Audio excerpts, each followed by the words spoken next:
ପାଞ୍ଚ ଲକ୍ଷ ପାଇସାରିଲେଣି 80 ବର୍ଷର ଯୋଉମାନେ ହେଲେଣି ଆଉ 80 କିଏ ପାଇନାହାନ୍ତି ଦରଖାସ୍ତ ଆଣ। ମୁଁ ତ କହିଲି ତମ ନାଁ ଲେଖିଗଲେ କି ନାହିଁ ଦେଖିବା। ତମେ ଯୋଉଟା ବିଧବା ଭତ୍ତା ପାଉଛ ନା ପୁରା ସେଇ ଭତ୍ତାଟା ତୁମେ ପାଇବ। ତୁମେ ବି 3000 ଟଙ୍କା ପାଇବ। ଆଉ ତୁରନ୍ତ ହବ ନାହିଁ। ତୁମର 80 ବର୍ଷ ହେଲେ 3000 କିନ୍ତୁ ତୁମେ ଯୋଉମାନେ ତମେ ବିଧବା ଅଛ ବା ଯୋଉମାନେ 60 ବର୍ଷ ପରେ ଯୋଉମାନେ ଭତ୍ତା ପାଇବାର ଯୋଗ୍ୟ ହେଉଛନ୍ତି ସେମାନେ ପାଇବେ। ଏବେ 1000 ପାଉଛନ୍ତି ନା ଆପଣ ପାଉଛନ୍ତି 1000।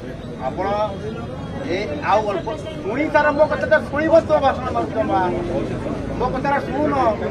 ତୁମ ପାଇଁ ମୁଁ କରିବା ପାଇଁ ଯାଉଛି। ତମେ କେତେ ତମେ କହୁଛ ଯେ 1000 ପାଉଛ ମତେ 1500 ଦିଅ। 3000 ପାଇବ କହିବା। ମୋ ସରକାର ଆମ ସରକାର ତମକୁ 3000 ଦେବେ ମା। ଆଉ ଅଳ୍ପ ଦିନ ଭିତରେ ତମେ ପାଇବ। ଅପେକ୍ଷା କର ଧୈର୍ଯ୍ୟ ଦେଲେ ନା ଆଉ।